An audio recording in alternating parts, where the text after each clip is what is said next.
Inside the Birds is back. What's going on, everybody? It's Geoff Mosher, Adam Caplan, live from New Orleans. And of course, Inside the Birds big game coverage is presented by Green Lawn Fertilizing. We're so excited to have Green Lawn Fertilizing on board to bring you guys all of the Birds coverage leading off to kickoff. All right, Adam, we are here in New Orleans. It is exciting. The weather is nice. And the first thing I got to say is it took me about 20, maybe 25 minutes in New Orleans to realize that New Orleans is where the Super Bowl should be at least once every 3 years. Arizona, you and I were there 2 years ago. It was nice. You were in Las Vegas last year. I was not. I don't know what it was like to get from one place to another. But Arizona was nice, but it was so spread out. I love New Orleans, first of all, the town's really into it. Everybody's excited. The people prepared. They know how to throw a convention, a Super Bowl, a party, an event, and it's pretty obvious as soon as you get into the city that it's just different than when it's in an area that's all spread out. Yeah, no doubt. I mean, it's cool being here. In fact, the last time I think I was here for like an owners meetings in 08 to 09. Mm-hmm. So, yeah, and you and I know we're staying fairly close to each other. And, I actually rebooked my room to stay closer, and I was shocked at the rate I got. I'm staying at a pretty cool little inn here in the city, so we're both within a mile from the convention center. Not a bad walk. So looking forward to the rest of the week. We'll set the scene in a minute, but just glad to be here, man. And to be in warm weather. It's in the mid 70s, a little humid though. Feels like it's summer, but it's good to be out of the cold weather. Well, remember, it was snowing here about a week and a half ago. So yeah, by the way, Mobile, before we got there, the week before they had 8 inches of snow. 8 in Mobile, Alabama. It's unbelievable, man. It's really unbelievable. I'm glad. Let's just say this. It is humid, but like you just said, I'm glad it's not snowing. I'm glad we're out of the cold weather. I'll take this any day. Yeah. This is going to be an epic Super Bowl. I really do believe it. I've been saying that. I think we all believe it. And then as we set the scene here, since I got in on Monday night, had a lot of conversations with people I've run into around the league, and most people feel this way, that this is a too close to call type of game where you have an excellent Eagles 53-man roster going up against a Chiefs roster that maybe not equivalent as far from a 53-man standpoint, but with all of their experience, with all of their winning, with all of their coaching, that it just sets up for an unbelievable rematch type game. It should be. Yeah. I mean, the point spread is 1.5, and usually they rarely stay what they open at. It open at 1.5. It's still 1.5 as we talk here Wednesday morning. Now I don't think it'll go to 1. I don't see it going to 1, and the most I see it going up is to 2. No, you've got, as you mentioned, that the 2 rosters are arguably the best in the National Football League. Clearly, both are top 5, and some people think the Eagles have the best roster. It just depends when you speak with around the league who grades rosters. I know talking to you and I were at the Senior Bowl last week, and I was able to be with a former general manager, and I said, "Hey, just curious off the top of your head, what do you think of both rosters?" He goes, "Philly's roster is really good." I'm a little the guy said he was a little surprised that they're as good as they are, and he goes, "Man, it was how he set them up pretty well for the future." I said, "Yeah, I think you nailed it, man. That's the thing. It wasn't always like that with Howie, but no, because he's really nailed the drafts. That's the key to this thing. This thing's set up really well for the future. And now Kansas City, obviously, have the quarterback. They have some free agents, as the Eagles do. They've got some questions on their offensive line. We'll get into that. We have some early matchup notes. I cannot wait to get to that. Not too long ago from here on the show, which we're going to talk about. But I like that both have veteran staffs mixed in with some younger coaches who I know both squads, particularly the Eagles, are very happy with some of the young coaches on Nick's staff. But as we said, to start the season, the adults are in the room. The JV guys are out. No offense. They had too many college coaches, and you're seeing a result of great coaching, great execution by the players. Is a big reason why, as we move forward here, the Eagles are in the Super Bowl, because to be as good as they are, it's not just one thing. It's so many different things that have happened from a positive standpoint.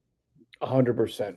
All right, let's set the scene a little bit. And it's interesting. I walked into Radio Row on Tuesday, and I got hit immediately, as people will see on my Instagram, with just a burst of Philly flavor. First person I see our friend, former Eagle, Vinny Curry. Love Vinny Curry, one of the greatest human beings on the face of the earth. And he was excited to be there, talking sports. Son's going to be a really good is a really good football player. So I talked with Vinny Curry for a little bit.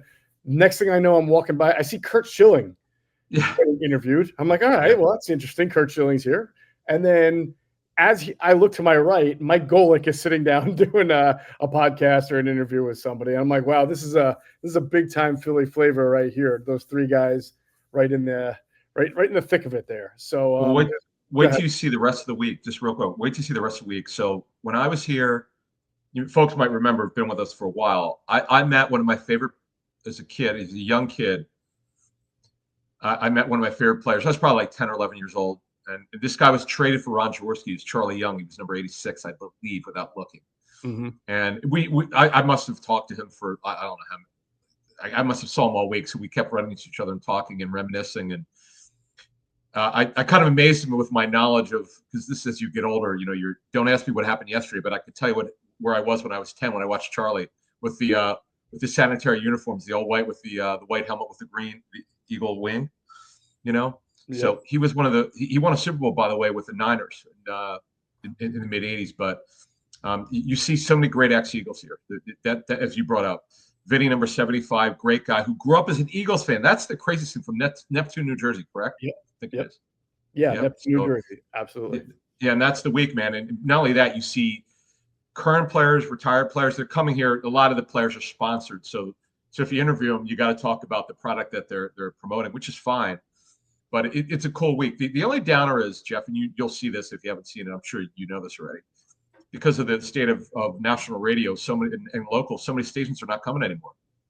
It's a podcasting universe. Yeah, I did notice that Radio Row had a lot of, less call letters like 95.2 or 101 point this, and more names of maybe podcasts, which is good for us, good for our business and our industry. But yeah, it did seem a little strange because a lot of those tables were also empty. So maybe they're only doing one day's worth of media as opposed to year round. But that's a good parlay to explain what we're going to be doing for the next few days, starting today, Wednesday through Friday. We've partnered with our friends at 97.3 ESPN in South Jersey. Their midday show guy or drive time show host, Mike Gill. He's the one who talks to us on Football at 4 every day. We've partnered with them, and we're going to co-host. Most of the time it'll be me, sometimes it'll be you. Co-host with Mike during their show, which is 2 to 6 p.m. Eastern time, 1 to 5 here in New Orleans.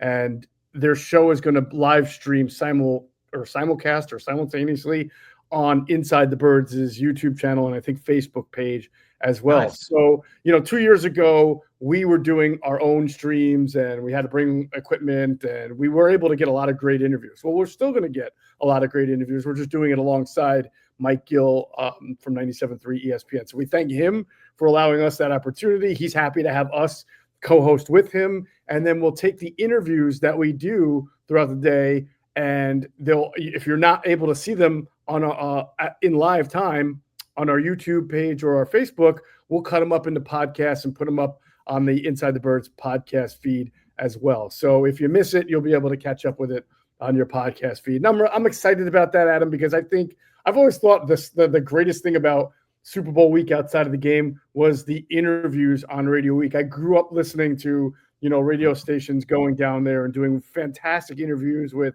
the legends of the game. Yeah, a couple things. Because, in fact, Mike and the Mad Dog, I used to love listening to them. It's funny. Same. My wife would always ask me, "Why you listen to a New York radio show?" I just like I love the show. I didn't care about New York teams. I just loved their banter.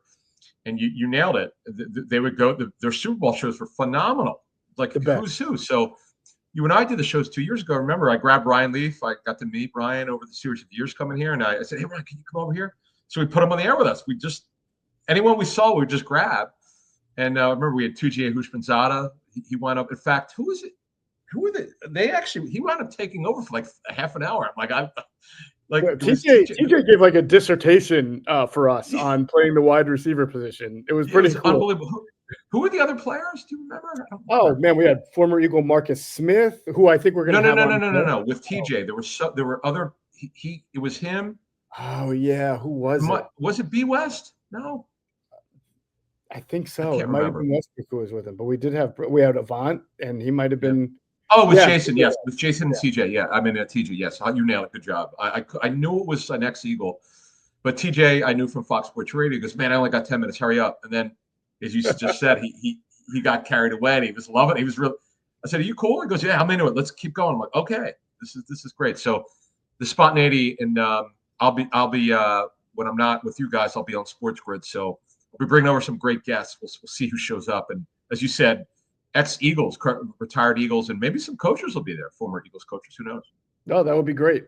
That would be fantastic. So we'll be doing that on the podcast and YouTube platform. We have a really awesome 2-part series, analytics-based series with our analytics reporter, Sam Finkel. And this is the first time we've taken what he's done for our website and really put it into a podcast form. So we did a part 1 and a part 2. Part 1 kind of looks at the Eagles and Chiefs and what they accomplished analytically throughout the season, and then versus common opponents. They played 8 common opponents. So there was a lot of sample size here to make some data-driven based statements on it. So we did that part 1, and part 2 is more of a look up how they match up in the trenches and with advanced passing data and advanced pass rushing data. So that'll be out on the platform. Part 1's already up. Part 2 will be soon. And then the visual to that is already on InsideTheBirds.com with all the charts and the stats and everything if you want to match the audio with some visual. So we love the work, and we really appreciate Sam for coming on. And we've decided we're going to get more analytics podcasts into the off season and make that a part of Inside the Birds with Sam, as long as he's willing to do it with us. So really look forward to that. By the way, Sam used to be with Penn State football, right? Was he? Yes, he was there when Saquon was there. So we had some really interesting observations on that. Well, yep. Yeah, that's great. Yeah. So yeah, the data stuff is phenomenal. We're gonna have more for you, particularly for Patreon on Sunday. I had some access to some incredible information, so we're gonna give you that on Patreon. And by the way, before we get started and get into the nitty gritty of the show, we had a great one with Greg Cosell. What was it? Was it Monday night? We had to move it up because of travel, but that was Greg's matchup stuff. Because he's not looking at he wasn't looking at any notes at this point. He was just giving what might happen on Sunday. I'm looking forward to when we actually do the pregame show with him, just to expound on it more. But we had a good one on there on Monday night. Yeah, I would say Greg is, after that session, I've been thinking, Greg has had me deep in thoughts about specific individual or positional matchups, and then how the coaches might do something different to either exploit the matchup or take or counteract the matchup. And we'll get into that with Greg on the pregame show as well later this week, along with Inside the Tape with Greg Cosell. We'll have that out this week as well. So lots to talk about, lots to get into. And as we mentioned, Inside the Birds, when we're speaking of green, if you're already stressing about your lawn this spring, our friends at Green Lawn Fertilizing, they can help. They're based right here in the Philadelphia area, and these guys are the experts in this region's conditions, including PA, New Jersey, and Delaware. They know how tough that drought was last year, and they've created a custom blending approach that will help your lawn recover. We don't want to see any more of those brown lawns, row after row after row, that we saw all last late spring and summer. It was a mess. But Green Lawn Fertilizing can help you recover and make your lawn and your neighborhood look lush and beautiful like it used to before that drought. So be sure to sign up to get 10% off. And I'm told this is a very limited offer. So head to the link in our description or go to greenlawnfertilizing.com/insidethebirds to take advantage. Let the final 2 minutes of the Super Bowl Sunday be the only thing you're stressing about this season, and call Green Lawn Fertilizing today.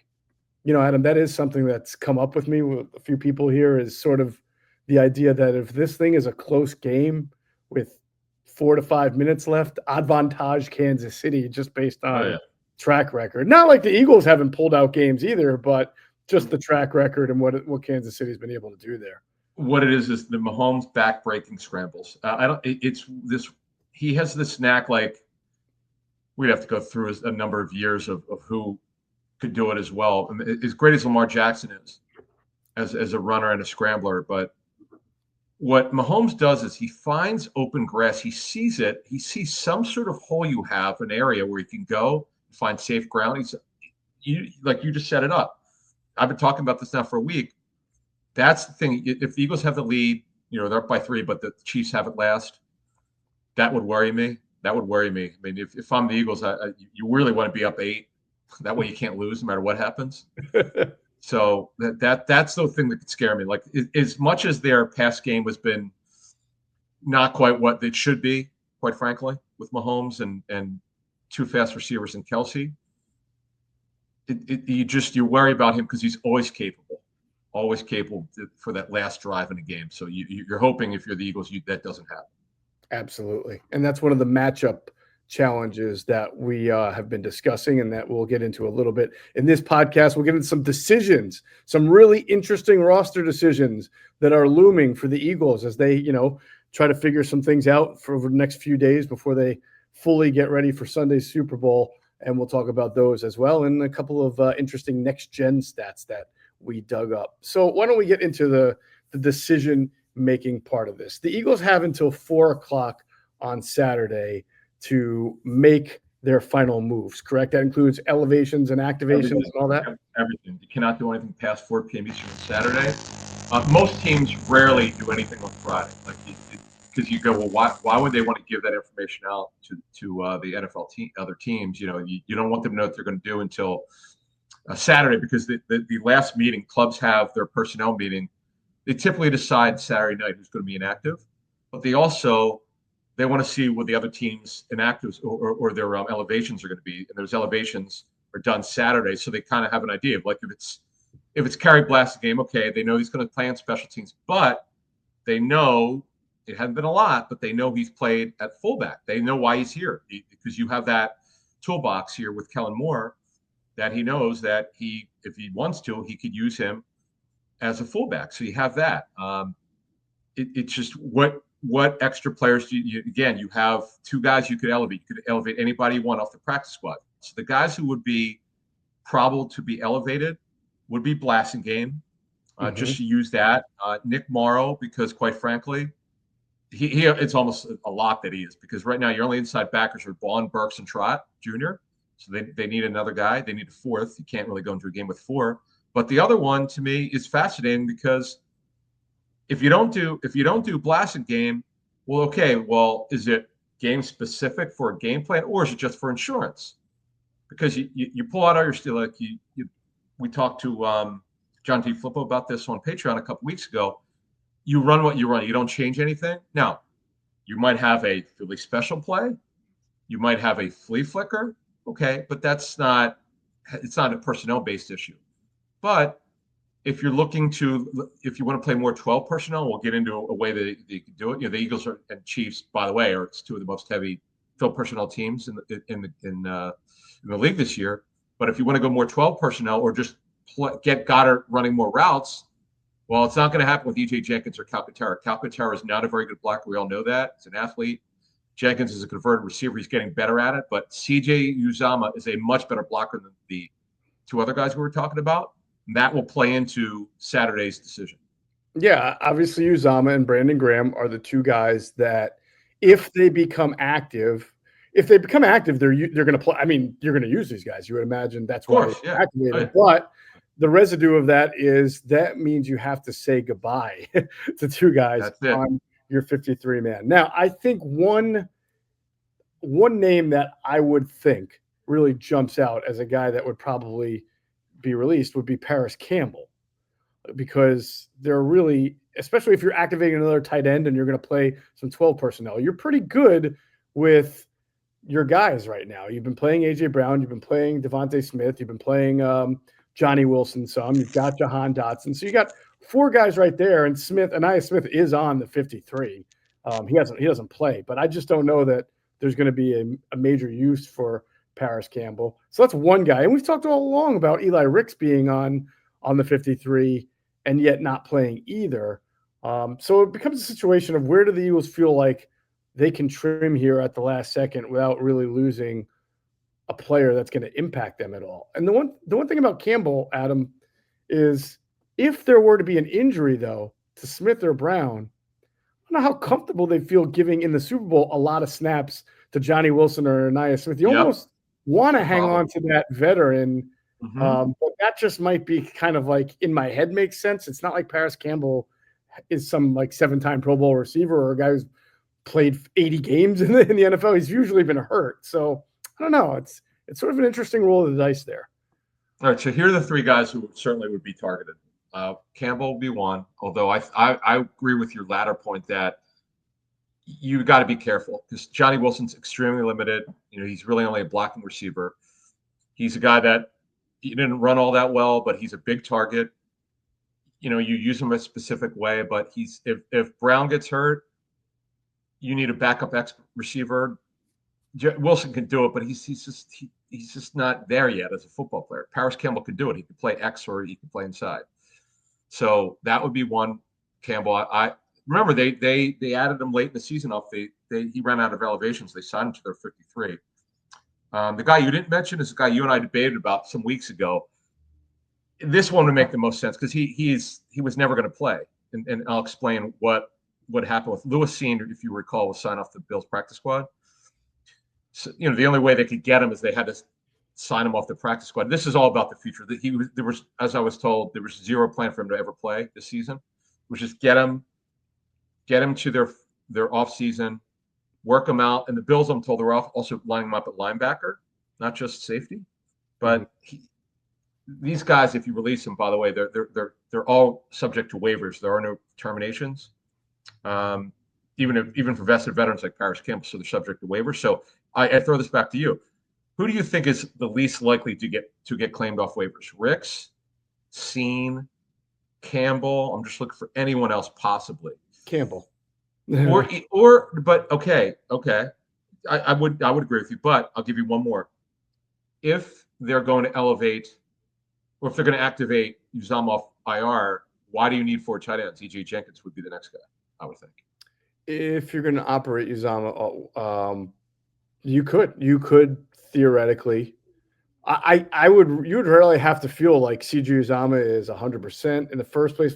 And let's make sure we have this clear for our listeners. We're not saying these guys are definitely going to be activated. We're giving you a what if. As we sit here and talk about this, it's still hard for me to believe that Brandon Graham is going to be healthy and strong enough to play. But I know you got some interesting like historical precedent on this. It's sort of mind-boggling to me. So, all right, so size the player to make room for Brandon. The odds are that he's going to be activated. But it's not a done deal. But everything that he's talked about, he's explained it. Everything you and I looked into, it's not what we thought at the beginning because the only player that I could find that's ever come back in season with a fully torn and with a repair is Hollis Thomas. In 2008, it was actually his right triceps. Mm-hmm. He had surgery in mid-August of that year, and he came back in early November. So he missed 2.5 months. So it has happened because someone asked us weeks ago when BG put it out there and he thought he could play in the Super Bowl.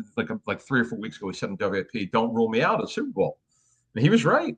You don't put him. By the way, you don't put him in. You don't designate for a return for him not to play. I would be very surprised if he's not active for the game. Agreed. On your point, the only way he's not is because last week was the test week. That was just to see what he could do and see if there's any limitations.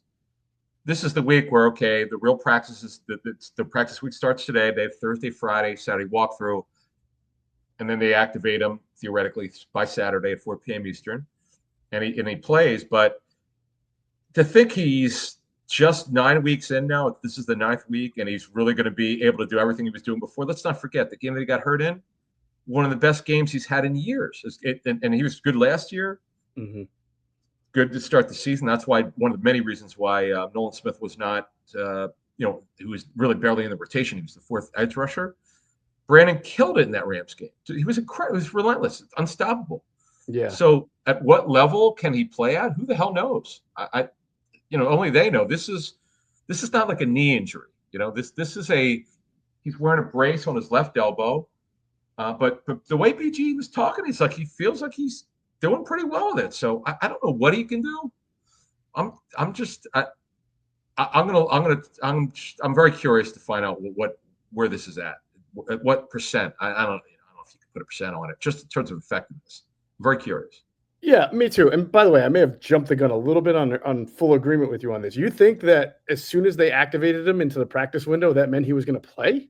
Like that was the sign? Well, no. Again, it was. You can't test a guy's strength unless he's on the practice. He had to be activated into the practice window. Just practice. No, but again, they did it to see where he was at. Like it's one thing to rehab it and go with the trainers and they test his strength and that on his left arm and his left shoulder. The triceps is your outer arm. But then you got to do football stuff. So he was able to do football stuff last week. The reporter saw him early. There's video out there, and he wound up getting some light work. He probably would not have played last week because it was his first week back just after the surgery. But now they take that knowledge that they got last week and they apply it to this week, and then they start figuring out what he can do in the game plan. Again, are there times when you put a guy in designation for return he doesn't play? Of course, dozens of them each season.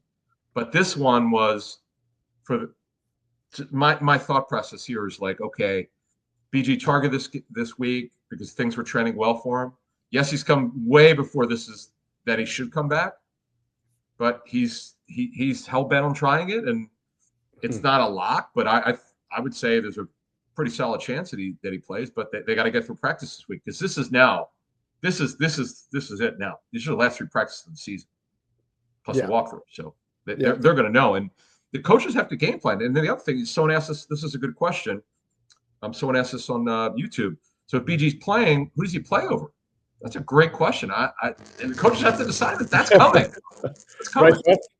Bryce Huff, I guess the 5 snaps. That's done. Yeah, that look, dude. He's played. What did he get? 5 snaps. Yeah. At that point, then you wonder: is he active? Is Bryce Huff active? Do you give yourself an extra offensive lineman, given that Juergens and Dickerson aren't going to be 100%? Like, do you play BG? Keep Huff inactive and then activate like a Darian Kennard or maybe more of an interior lineman who I'm not thinking of at the moment. Maybe Trevor Keegan. I don't know. Just Gates. Just somebody to have a body there. Mm-hmm. Oh, well, remember, Hunt's the 3rd edge rusher. Yep. Huff is the emergency 4th because they used 4 early before BG got hurt. They were playing 4. But they're not. They then did for several weeks and months. You could say they weren't because Huff had his wrist surgery and was a non-factor. Vic clearly doesn't trust him. He got 12 snaps because they won by 30 2 weeks ago. So he got in garbage time. But Jalix Hunt has been a nice story. I could certainly see how they might take 10 to 12 snaps if they'll know by the end of the week how much BG could play. But that's something they're going to have to figure out. And then the other thing is, let's not forget how great he was in nickel playing inside. Yeah. I don't know can he grab? Andrew and I were talking about this when we were filling in for you the last couple of times. Andrew brought this up. Can you swim? Use your swim? Whatever your moves are, how strong is that left arm going to be? I know he's braced it up, but that's what they're going to find out this week. They started getting the idea started last week.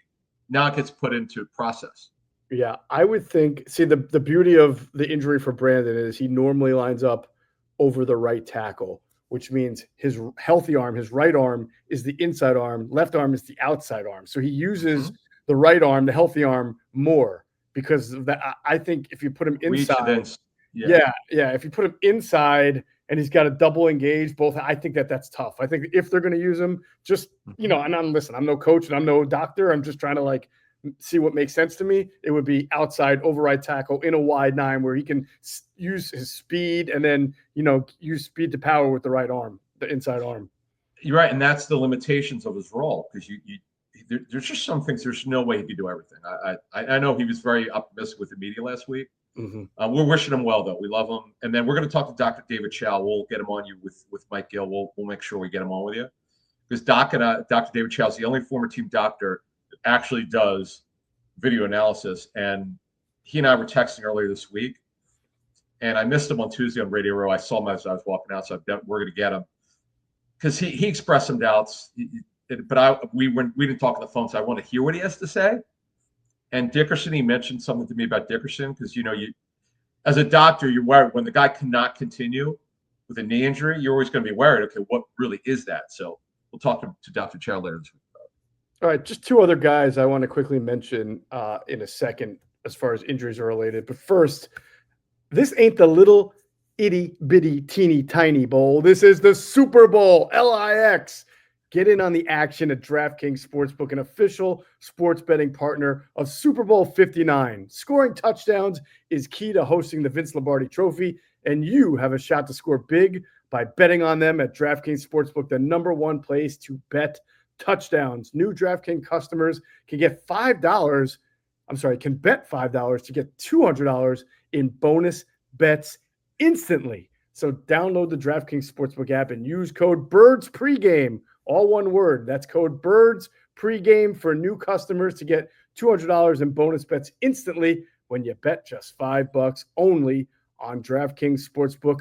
The crown is yours. Gambling problem? Call 1-800-GAMBLER. In New York, call 877-8-HOPE-NY or text HOPE-NY 467-369. In Connecticut, help is available for problem gambling. Call 888-789-7777 or visit ccpg.org. Please play responsibly. On behalf of Boot Hill Casino and Resort, 21 plus age and eligibility varies by jurisdiction. Void in Ontario. New customers only. Bonus bets expire 168 hours after issuance. For additional terms and responsible gaming resources, see dkng.co/audio.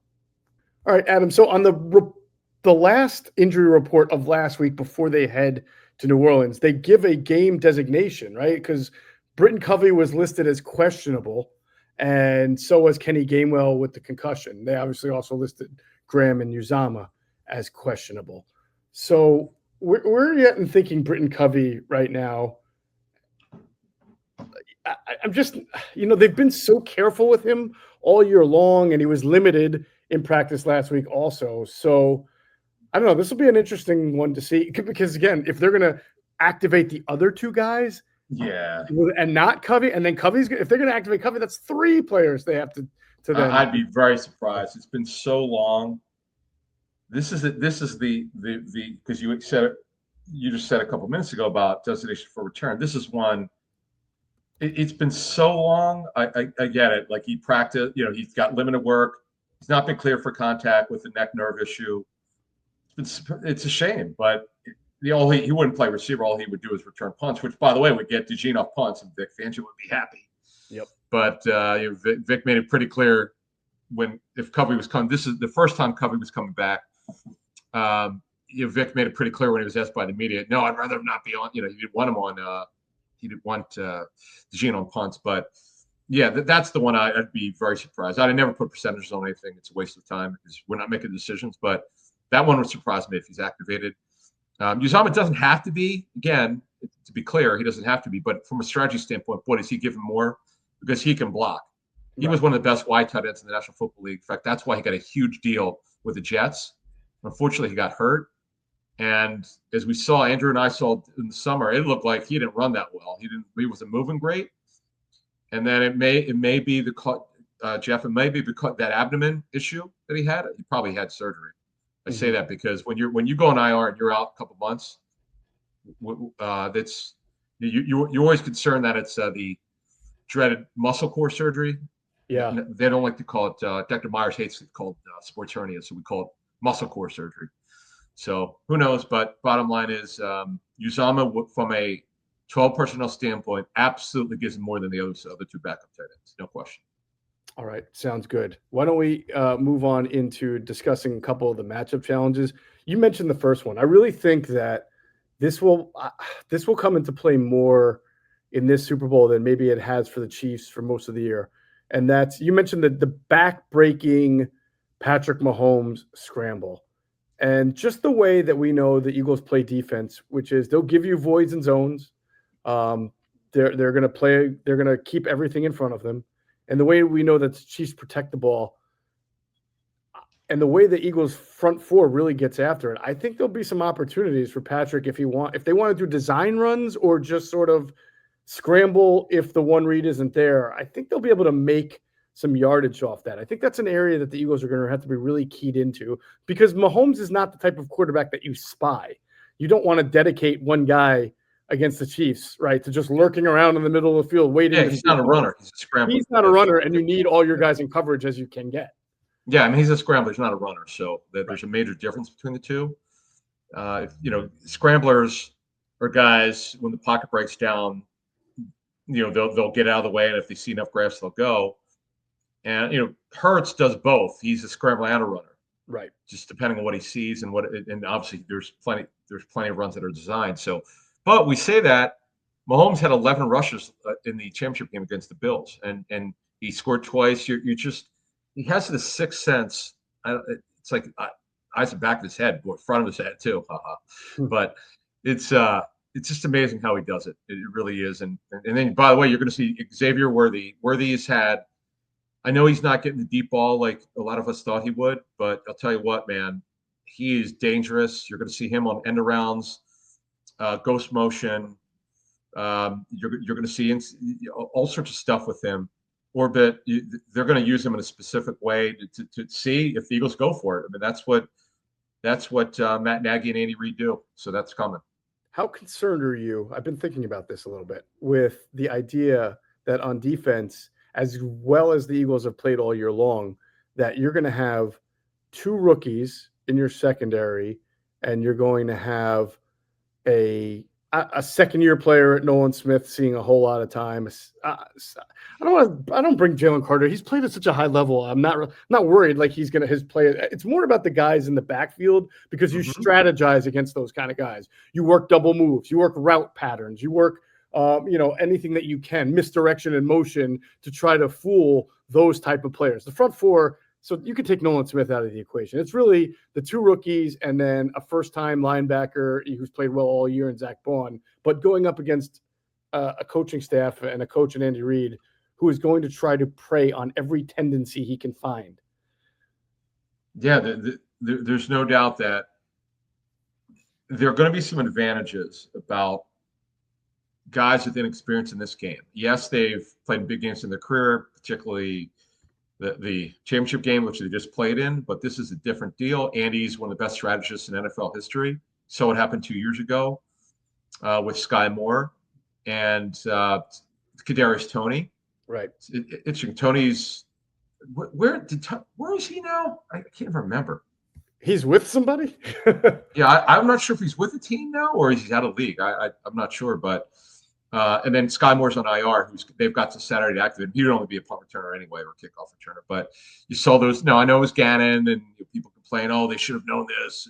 The communication could have been better, but it's a really good point you make, because you're trying to do something with those young players that they haven't seen to this point, or you think they might go for it. And maybe, by the way, on tape, maybe because your pro personnel people know these teams better than the coaches do.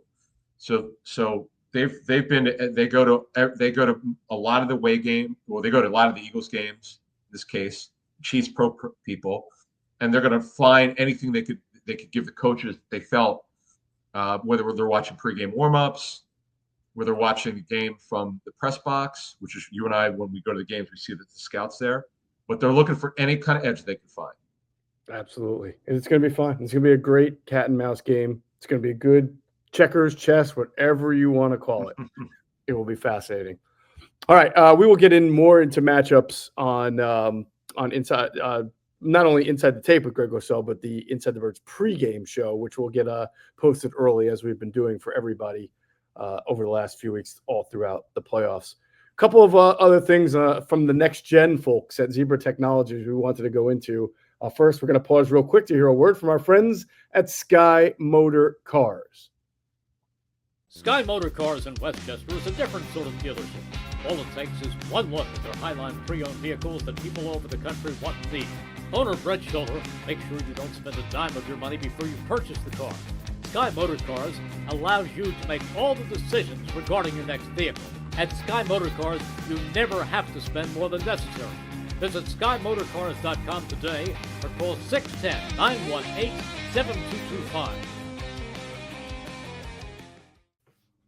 And if you hop into Sky Motor Cars out there in Westchester, PA, make sure you tell them Adam and Jeff sent you. You'll get a great deal. And I got a hunch, Adam, if the Eagles win the Super Bowl, we know how big of a Eagles fan that Brett Shoulder is. I mean, he might be giving cars. No, I He's don't. here. Yeah, he's actually here He's a this week. great deal. He's here. Yeah, he's going to the game. Oh yeah, He's here. Awesome.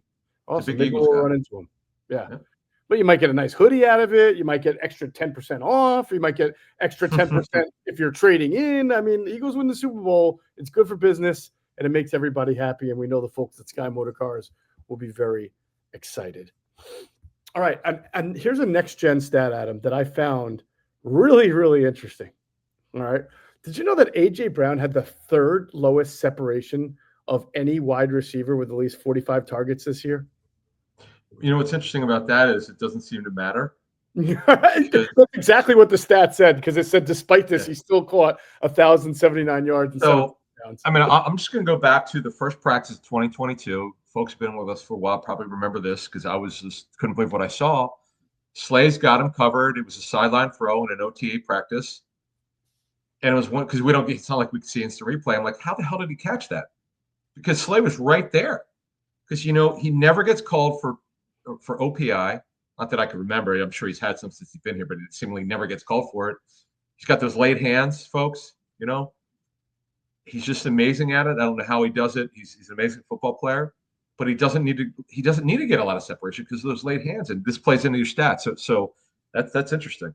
Yeah, definitely. And I do think, Adam, the play you're describing is the play that we've seen from A.J. Brown more this year than either of his first 2 years. We've seen less this year of A.J. Brown 40 yards down, like the fourth down play against the Commanders, which was beautiful, the 31-yarder on fourth down. We've seen less of that.